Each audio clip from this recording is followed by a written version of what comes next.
जन्म कुंडली में जो है से 12 भाव होते हैं। प्रथम भाव को जो है से तनु भाव कहा जाता है।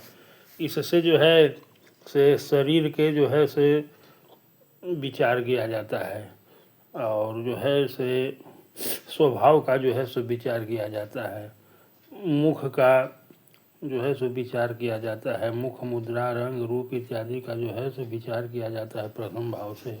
इसलिए ज्योतिष ग्रंथों में कहा गया है शरीर वर्णादि कृति लक्षणम जसः स्थान गुण सुख दुखम प्रयास तेजो बल। तेज का, बल का, प्रवास का, विदेश का, सुख दुख का जो है सो विचार किया जाता है।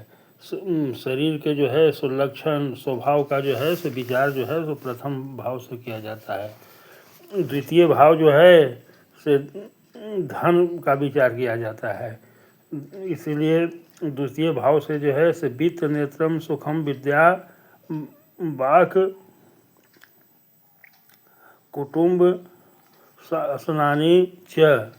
द्वितीय भाव से जो है से धन का विचार किया जाता है, नेत्र का जो है सो विचार किया जाता है, विद्या का विचार किया जाता है, वाक्पटुता का विचार किया जाता है, भोजन का विचार किया जाता है और स्नान जो है सो विचार किया जाता है द्वितीय भाव से।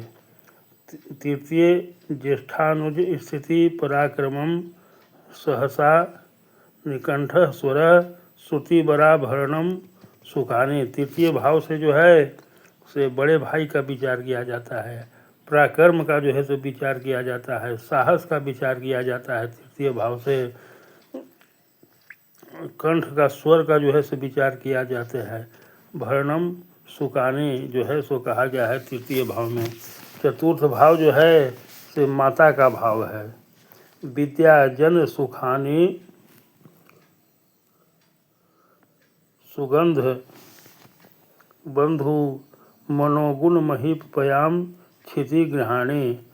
चतुर्थ भाव से विद्या का विचार किया जाता है, माता का विचार किया जाता है, सुगंध का विचार किया जाता है, भाइयों का भी विचार किया जाता है, मनोगुण का जो है सो विचार किया जाता है चतुर्थ भाव से। चतुर्थ भाव जो है सो केंद्र भाव है। इसलिए केंद्र भाव से जो है सो केंद्र जो है सो सुख का है। सभी तरह के भौतिक सुख, मातृ सुख और जितने तरह के सुख हैं, भवन सुख, वाहन सुख, सब जो है सो तृतीय भाव से विचार किया जाता, चतुर्थ भाव से जो है सो विचार किया जाता है। चतुर्थ भाव को जो है सो सुख भाव का कहा जाता है। इस भाव से माता का और मामा का भी जो है सो विचार किया जाता है।